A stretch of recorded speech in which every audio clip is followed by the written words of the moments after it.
बिहार में अगर नेता को पूछिएगा कि खनिज के नाम पर, कि लोग बालू से आगे बढ़ते नहीं, जबकि अपने पास रेयर अर्थ सबसे अच्छे क्वालिटी का और सबसे अच्छी मात्रा में उपलब्ध। मैं बिहार वासियों को आश्वस्त करना चाहता हूं कि आप अपना सिर्फ बालू पर मत आश्रित रहिए कि हमारा जो है खनिज है।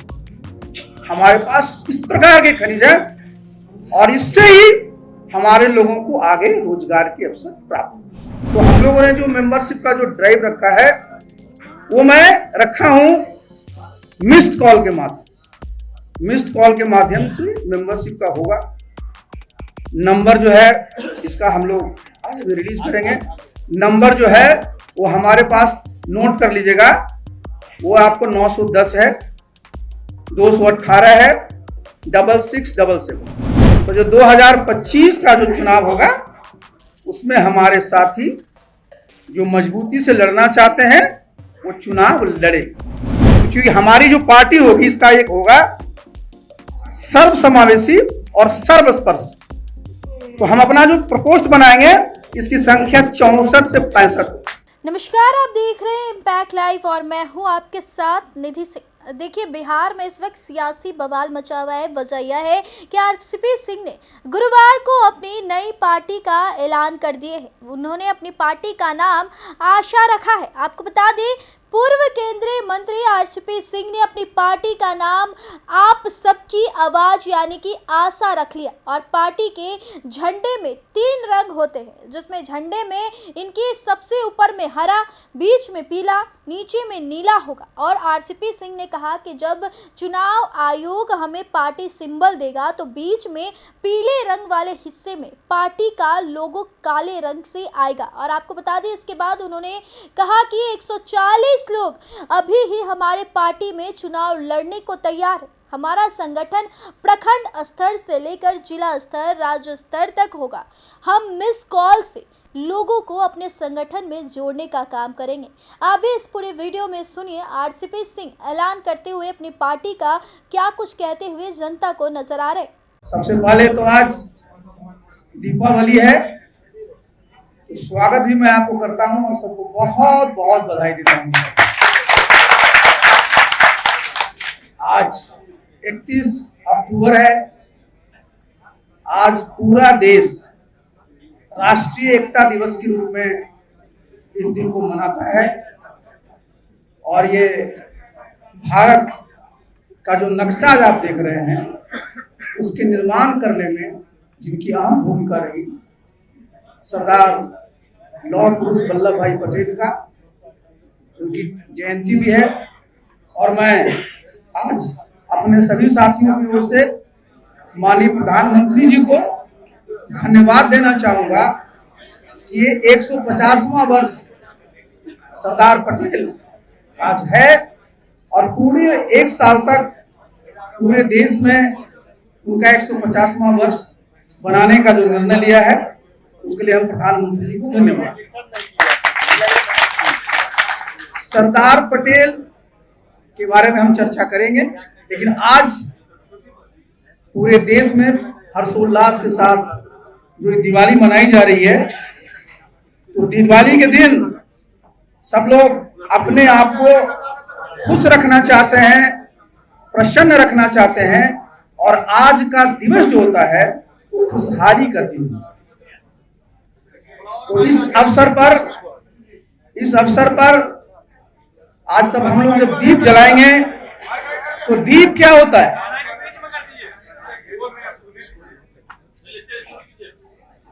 दीप जो होता है अंधकार को तो दूर ही करता है, आशा जगाता है। तो मैंने अपनी पार्टी का जो नाम रखा है ना, अभी मैं शॉर्ट में बोलूंगा, अगर आप उसको शॉर्ट करिएगा तो उसका नाम ही आशा है।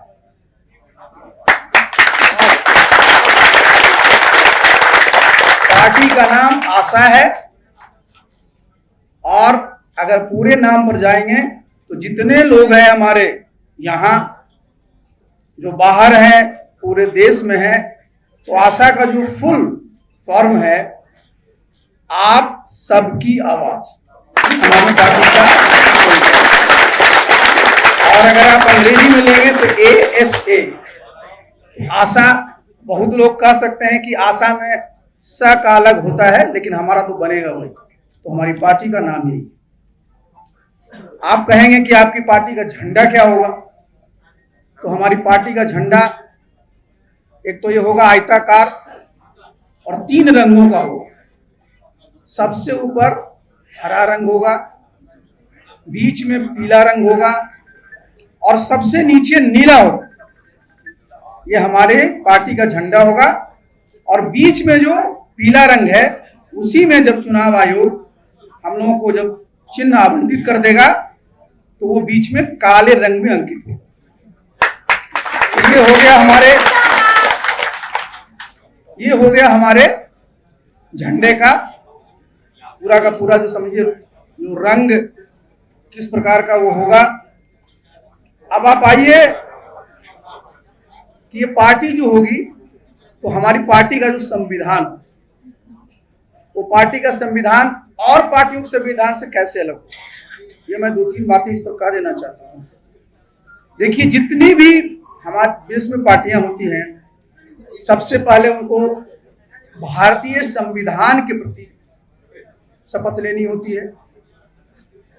जो भारतीय संविधान की मूल भावना है, देश की एकता, अखंडता, सबको उसमें समाहित करते हुए जो हमारा प्रियम्बुल संविधान है, उसमें से जितने महत्वपूर्ण भावनाएं हैं, जो सिद्धांत हैं, उसको हम लोगों ने अपने पार्टी के संविधान में शामिल किया है।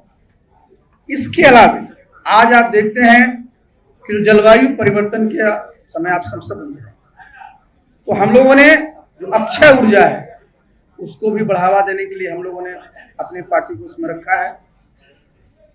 इसके अलावा आगे जो ऊर्जा के क्षेत्र में बहुत बड़ी क्रांति होने जा रही है और बिहार उसमें लीड करेगा, और ये युग जो होगा वो हाइड्रोजन, हमारे हाइड्रोजन एक बहुत बड़ा सोर्स हमारी ऊर्जा का होगा, अक्षय ऊर्जा का, उस पर भी हम लोगों ने चर्चा की। बिहार में आप जानते हैं कि हमारी सबसे जो अच्छी चीज है वो हमारे जितने तरह के जो हमारे रिसोर्सेज हैं, चाहे लैंड रिसोर्स हो, ह्यूमन रिसोर्स हो, वाटर रिसोर्स हो, बहुत अच्छा है। एक बात की चर्चा हमेशा लोग करते रहते हैं कि बिहार में सब कुछ है, लेकिन बिहार में खनिज संपदा नहीं। इसके बारे में मैंने पिछले 2.5 वर्षों में एक बार नहीं, कई बार मैंने इसकी चर्चा की, क्योंकि हमारे बिहार के लोगों को लगता है कि चूंकि हमारे पास खनिज नहीं है तो हमारे यहाँ उद्योग धंधे कैसे लगेंगे। लेकिन मैं आपके माध्यम से पुनः इस प्रेस कॉन्फ्रेंस के माध्यम से सभी लोगों को, देश के लोगों को, बिहार के लोगों को बताना चाहता हूं कि बिहार में किस प्रकार की खनिज संपदा उपलब्ध है, ये जानना चाहिए। इससे सब लोगों का मनोबल बढ़े। सबसे पहले आज आप देखिए, आज जितनी भी टेक्नोलॉजी है, जितने हम लोग आप यहाँ पर आईटी से जुड़े हुए हैं, जितना भी हमारा डिफेंस का, जितने तरह का विमान देखते हैं, जितने तरह की मिसाइलें देखते हैं, जिसका भी नाम आप सुनते हैं, सब में जो यूज होता है वो है रेयर अर्थ। हम लोग सब जब केमिस्ट्री पढ़ते थे अपने स्कूल में, जो पीरियोडिक टेबल जब आप देखते हैं तो 17 एलिमेंट्स का एक ग्रुप है। इसलिए मैं बोल रहा हूं कि आगे जो भविष्य है, अब कोई कोयला का भविष्य नहीं है, जिसको हम हाइड्रोकार्बन सोर्स ऑफ एनर्जी कहते हैं, कोई ये पेट्रोलियम का युग नहीं है। क्योंकि आपने सब देखा है कि 2070 तक सब लोगों को कार्बन न्यूट्रल होगा। तो युग किसका है? अब ये जो युग है उसमें जिनके पास इस प्रकार की चीजें उपलब्ध होंगी।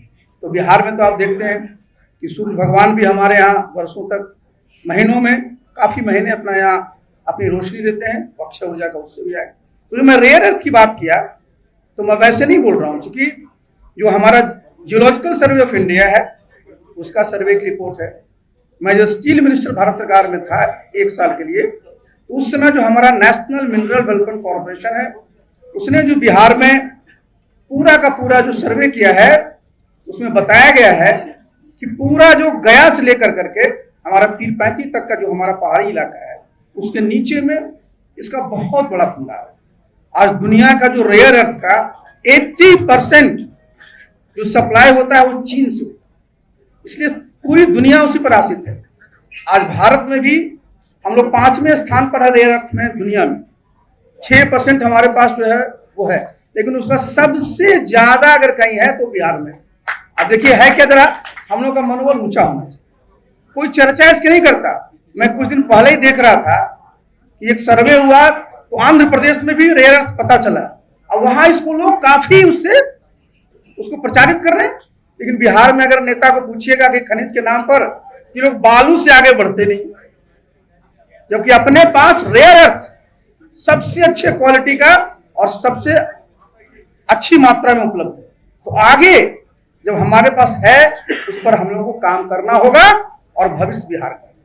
सोना आप सब जानते हैं, हम लोग पढ़ते थे तो कोलार फील्ड था कर्नाटका में जहां सोना मिलता था, खुदाई। अब वहां भी खुदाई बंद है। अपने देश में कहीं सोना की खुदाई नहीं चल रही। पूरा देश में जो सर्वे मैंने कहा आपको, आर्कियोलॉजिकल सर्वे ऑफ इंडिया नहीं, ये जियोलॉजिकल सर्वे ऑफ इंडिया ने किया और हमारे एनएमडीसी ने किया, तो ये जान कर करके सब बिहार वासियों को और देशवासियों को प्रसन्नता होगी कि बिहार में एक नहीं 2 जगहों पर सोना का कूद खंडार मिलने की संभावना है। और वो कहाँ है? आप जेठियन आप जानते हैं, जहां की गया, नवादा, नालंदा का बॉर्डर मिलता है। आप जमुई जगह का नाम है सोनो है। इस पर काम करने की है। और देखिए हम लोग का क्या संकल्प होगा बिहार के लोगों का। कभी भी बिहार पीछे नहीं था। बिहार आप जानते हैं ये सत्ता का केंद्र था। कई 100 वर्षों तक दुनिया में हम लोगों ने शासन किया था, तो बिना संसाधन के। लेकिन आज सब चीज में हम पीछे रह जाते हैं, आगे हम पीछे नहीं रहने वाले। तो आगे क्या होगा? जब सोना है, अगर मैं दावा तो नहीं करता, लेकिन निश्चित रूप से अगर मैं आगे और मैं मंत्री रह गया होता तब तक काम शुरू हो गया। तो जब सोना मिलेगा रॉयल्टी तो आएगी, लेकिन हम सब लोग प्रयास ये करेंगे कि सोना से संबंधित जितने भी उद्योग धंधे हैं वो बिहार में ही मिलने लगे और बिहार के हमारे साथ में। टंगस्टन बहुत ज्यादा मात्रा में यहां पर है, फास्फोरस बहुत ज्यादा है। तो मैं बता दूं कि जितने भी तरह की एलिमेंट्स की, मेटल्स की आगे आने वाले, जिसको हम लोग कहते हैं सुपर टेक्नोलॉजी, सेमी कंडक्टर का पूरा समय आ रहा है, ये सब में उसकी जरूरत पड़ेगी और बिहार में ये अपूर्व मात्रा है। तो मैं बिहार वासियों को आश्वस्त करना चाहता हूं कि आप अपना सिर्फ बालू पर मत आश्रित रहिए कि हमारा जो है खनिज है। हमारे पास इस प्रकार के खनिज है और इससे ही हमारे लोगों को आगे रोजगार के अवसर प्राप्त। खेती के बारे में आप जानते हैं कि सबसे अच्छा है, जमीन है, सबसे अच्छी जमीन हमारी है। इस पर आप बहुत पहले भी सुन चुके हैं। अब एक मैं आपको चर्चा कर दूं कि हमारी पार्टी में संगठन का क्या स्वरूप होगा, ये आप जानना चाहिए। तो जो हमारा संगठन राष्ट्रीय स्तर पर होगा, प्रदेश स्तर पर होगा, जिला स्तर पर होगा, जहां नगर निगम है उस स्तर पर भी होगा, प्रखंड स्तर पर होगा, पंचायत स्तर पर होगा और बूथ स्तर। आप सब जानते हैं कि मैं एक दल का राष्ट्रीय अध्यक्ष था, तो मैंने उस पार्टी का प्रयास किया था बूथ स्तर पर ले जाने। तब तो चूंकि अपनी पार्टी बनाए हैं तो हम लोग इस पार्टी को बूथ स्तर पर पहुंचाएंगे। और जो सदस्यता अभियान, सामान्यतः जितनी पार्टियां हैं, भाजपा को छोड़ दीजिए, तो सब लोग आज सदस्य बनाते हैं, उसमें किस चीज का प्रयोग करते हैं? रसीद का। इतने कागज की छपाई होती है, आप समझिए उस कितने पेड़ों की कटाई करनी पड़ती है, उसके ट्रांसपोर्टेशन में कितना खर्च होता है, रसीद का जो हिसाब किताब लेना पड़ता है। तो हम लोगों ने जो टेक्नोलॉजी है ना, इसका सहारा लेंगे सदस्यता अभियान चलाने में। और टेक्नोलॉजी आज देखिए, जो मोबाइल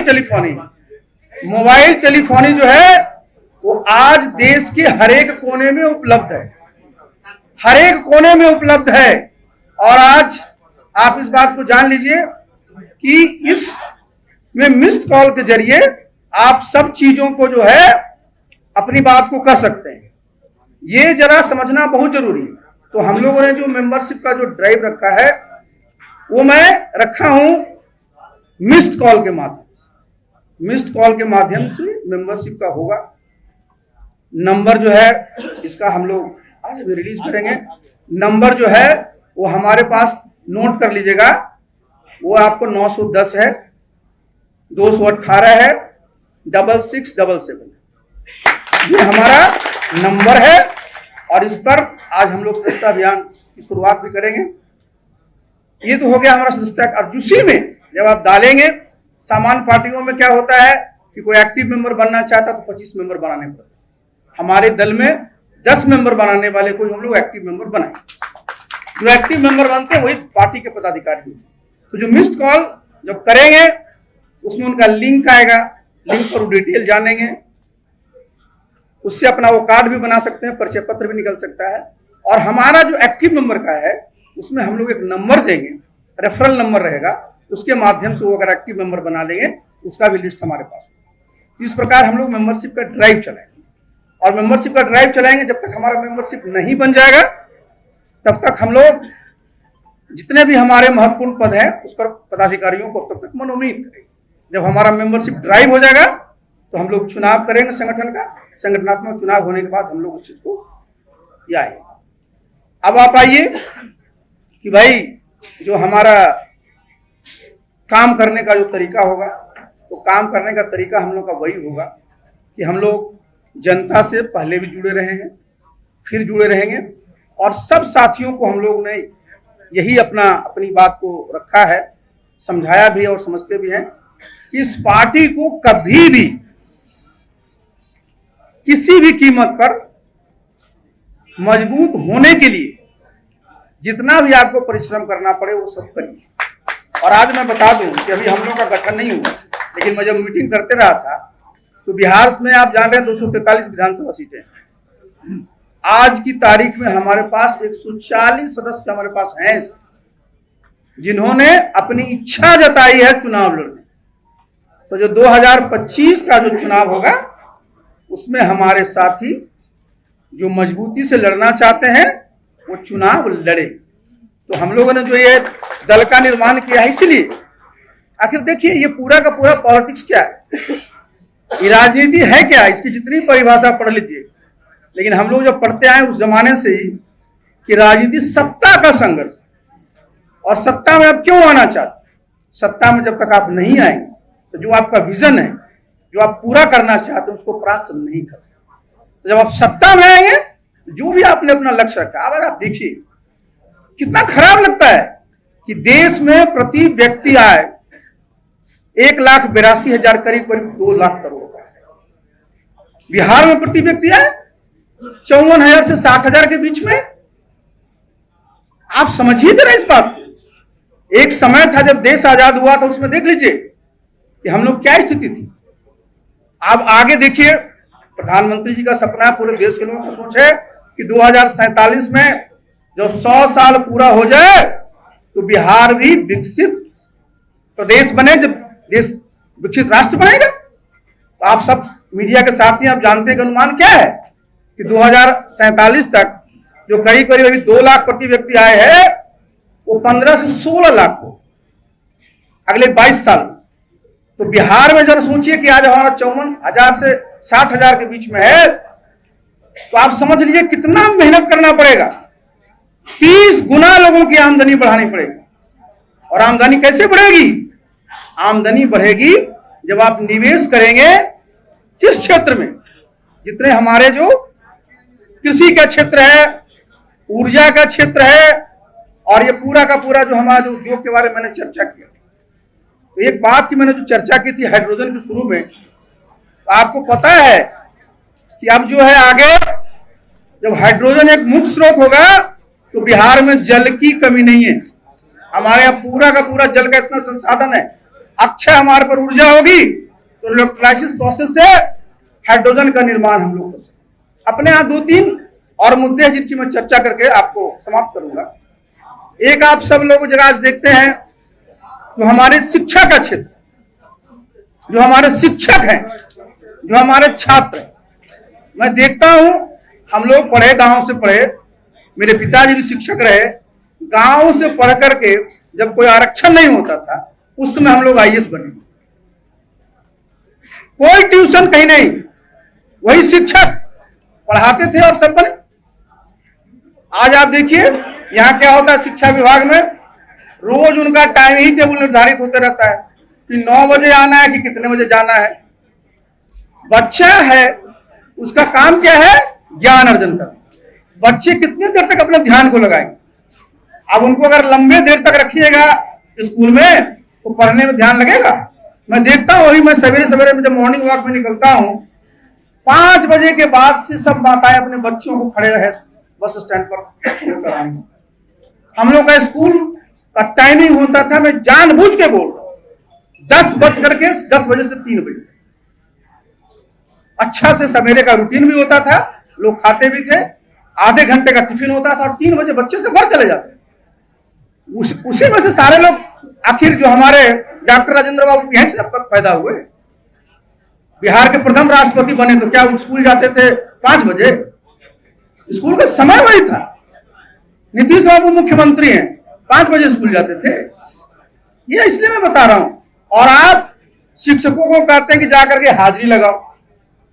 हाजिरी पर ध्यान कम दीजिए, ध्यान दीजिए कि आखिर शिक्षक हैं, वो पढ़ा रहे हैं, उनको किस प्रकार की जो है, उनको किस प्रकार का ज्ञान और लोगों को, बच्चों को देना हो दे रहे हैं। वो कोई सरकारी कर्मचारी अन्य सरकारी कर्मचारियों की तरह नहीं है, वो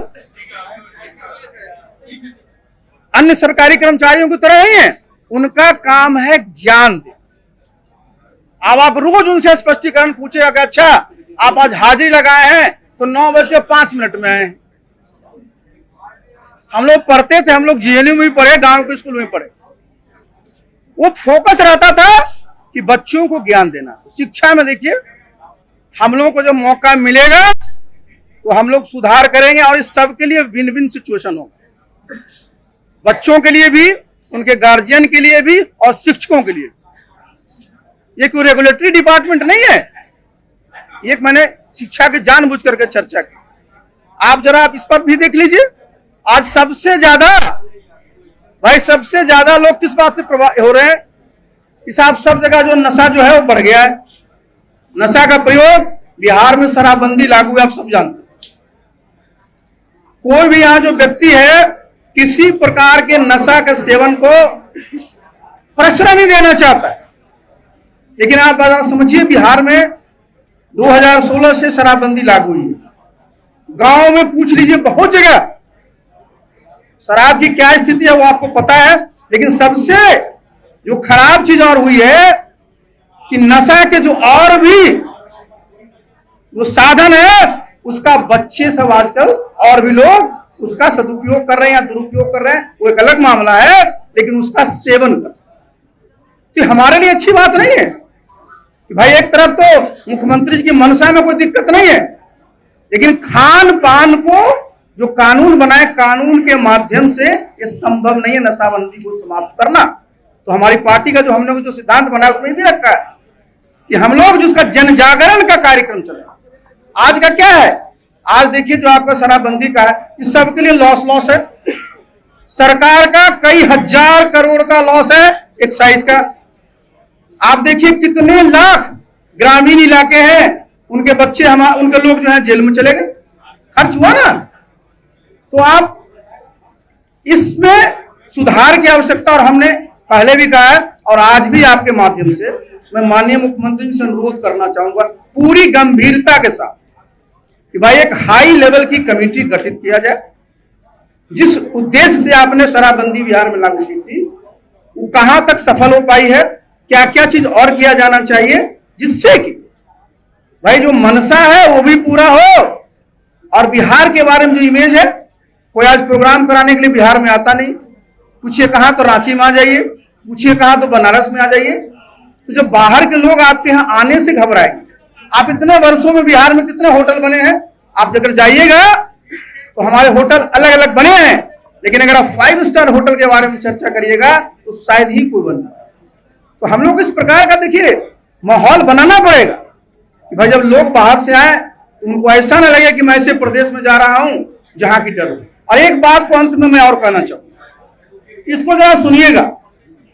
अपने प्रदेश में, मैं तो उत्तर प्रदेश काडर में था आईएएस में, यहां जब मैं आया तो यहां जो एक नई चीज मुझे देखने को मौका मिला, और आज बिल्कुल सब जगह देखिए कि जो जनप्रतिनिधि है, भाई जनप्रतिनिधि जितने लोग हैं, क्या हो गया है यहां बिहार में, एफआईआर कर रहे हैं। कुछ किया, पहला काम एफआईआर कर दो। आप जनप्रतिनिधि देखिए कितने हमारे मुखिया हैं, आप कहते हैं आपकी उम्र है, आप मुखिया बन गए, कोई प्रशिक्षण नहीं होता है। गलती कोई और करे, जांच में आए तो क्या करना है, अरे वसूली करिए, कार्रवाई करिए, सबसे पहले एफआईआर। किसी और प्रदेश में नहीं है। यहां जो है पूरा का पूरा इसका एफआईआरीकरण हो गया है, जिसे जितने हमारे जनप्रतिनिधियों का जो एक खौफ सबके मन में। और आप चले जाइए, आप जितने भी हमारे ब्लॉक लेवल पर जाइए, आपको लेना है निवास प्रमाण पत्र, आपको लेना है जाति प्रमाण पत्र, आपको कराना है म्यूटेशन, आपको लेना है आर्थिक प्रमाण पत्र। क्या स्थिति है? तो हम लोग की सरकार जब बनेगी तो मैं इस बात को कहता हूं कि देखिए, आज बिहार की जनता को ब्लॉक और अंचल के दरवाजे पर जाना पड़ता है, चक्कर लगाना पड़ता है।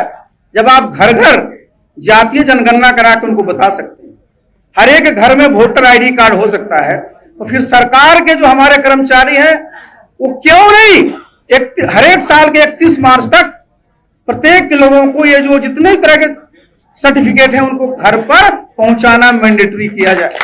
तो देखिए कि नीचे स्तर पर जिसकी आप चर्चा करते हैं भ्रष्टाचार का, वो अपने आप खत्म है। और एक बात और साथियों, आप जानते हैं कि मैं जब संगठन चलाता हूं तो मैं प्रकोष्ठ पर बड़ा ध्यान देता हूं कि समाज के जितने, आप बिहार में भी जातीय जनगणना हुई, 215 जातीय गणना हुई। हालांकि अगर आप देखिएगा तो एक जगह बनिया लिखा हुआ, उसमें 19 जातियां हैं। तो जो 19 जातियां उनके अलग से तो गणना नहीं आपने किया, बनिया में डाल दिया, फिर अलग से और समाज को डाल दिया। लेकिन मैं उसको ही लेकर चलिए तो आपको जरा जान करके आश्चर्य भी होगा, पीड़ा भी होगी कि सिर्फ अपने बिहार में 25 ऐसी जातियां हैं जिनकी आबादी 1% से ज्यादा है। बाकी 190 जो जातियां हैं उनकी आबादी 1% से कम है। 100 से भी 2 जाति की आबादी कम है। अगर आप देखिएगा 10,000 तो 75 ऐसी जातियां हैं जिनकी आबादी 10,000 से कम है। हम चर्चा क्यों कर रहे हैं इस बात? क्योंकि जितने भी दल हैं अपने संगठन में स्थान देने में, टिकट देने में किनका ख्याल करते हैं? जिनको लगता है कि भाई इनकी, तो हम लोग इन्होंने निर्णय लिया है क्योंकि हमारी जो पार्टी होगी इसका एक होगा सर्वसमावेशी और सर्वस्पर्श। तो हम अपना जो प्रकोष्ठ बनाएंगे इसकी संख्या 64 से 65, और इसमें इस तरह के जो हमारी आबादी के लोग जिनकी 5 लाख से कम आबादी है, जिनकी 10 लाख से कम आबादी है, जिनकी 1% से कम आबादी है, इनके लिए भी अच्छे अच्छे नाम जोड़ करके उनको भी हम लोग जोड़ेंगे, जिससे कि सब लोगों को लगे कि भाई ये पार्टी में सबका खेल। एक मिनट रुक जाइए। देखिए बिहार क्या है? बिहार जो है भाई गणतंत्र की जननी है। हमारा पूरा का पूरा जो लिच्छवी का यहाँ है भाई, दुनिया में 2 ही गणतंत्र क्लेम किया जाता है, एक हमारा वैशाली का और दूसरा यूनान। लेकिन ये सब जानते हैं कि जो हमारा गणतंत्र है वो सबसे पुराना। तो जिस समय राजतंत्र की चर्चा होती थी, हमारे बिहार के लोग कितने प्रबुद्ध थे कि उस समय गणतंत्र लोगों ने स्थापित किया। सोच देखिए हमारे बिहार के लोगों। तो भाई हम लोग का यह प्रयास होना चाहिए कि आगे आने वाले समय में जो बिहार को लोग किस नजर से आज देखते हैं कि बिहार तो मजदूरों की मंडी हो गई, बाहर हमारे लोग को भटकना पड़ता है, जितने तरह का इंफ्रास्ट्रक्चर है, और प्रदेश में जाता है तो देखता है कि सर बहुत अच्छा बना है। यहां किसी चीज की कमी नहीं है। कमी तो है एक किसी की तो विजन की है, एक सोच की। तो हम सब लोग मिल कर करके एक ऐसा बिहार बनाएंगे जो बिहार का सब लोग बोलेंगे गौरवशाली इतिहास। तो आपने इस रिपोर्ट में साफ तौर पर सुना कि आरसीपी सिंह अपने नए पार्टी का गठन करते हुए ऐलान करते हुए उन्होंने अपने पार्टी के झंडे के बारे में भी सीधे तौर पे कह दिया कि उनके 3 रंग के झंडे होंगे और बीच में अगर चुनाव आयोग के तरफ से उनका लोगो आ जाता है तो बीच में काले रंग के अपने सिंबल लगाएंगे और आरसीपी सिंह अपने पार्टी का नाम आशा रखे हैं। अब देखना काफी दिलचस्प होगा क्या जनता उनकी इस नए पार्टी से कितने आशा रखते हैं, कितने उनको लाभ मिलते हैं। खैर, इस वीडियो के माध्यम से आपकी क्या प्रतिक्रिया है वो हमें कमेंट बॉक्स के माध्यम पे जरूर बताइएगा और ऐसे ही देश दुनिया की तमाम खबरों के लिए हमारे चैनल इम्पैक्ट लाइव न्यूज को सब्सक्राइब भी कर दीजिएगा। बहुत बहुत धन्यवाद।